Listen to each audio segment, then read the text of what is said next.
আসসালামু আলাইকুম সকলকে। তো ঈদ একটা ফিলিংস আমাদের মধ্যে চলে এসছে, যেহেতু সৌদি আরবে কালকে চাঁদ দেখা গেছে।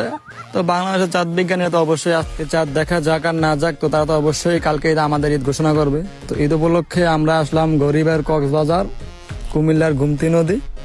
তো আমরা যারা গ্রামে থাকি না তাদের জন্য এটি খুবই সুন্দর একটি মুহূর্ত। এই মুহূর্তগুলো এনজয় করা আসলে খুবই খুবই একটি আনন্দের বিষয়। তো এখানে ছোট বড় আমরা সকলেই আজকে গরিবের কক্সবাজার আমাদের কুমিল্লার গুমতি নদীতে আমরা এসে উপস্থিত হয়েছি।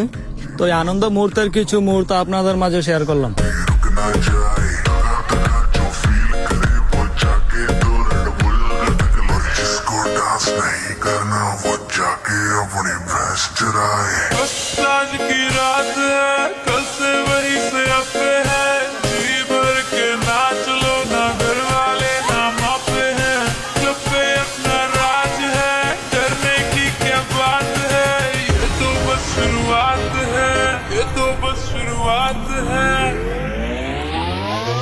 अरे अभी तो पार्टी शुरू हुई है।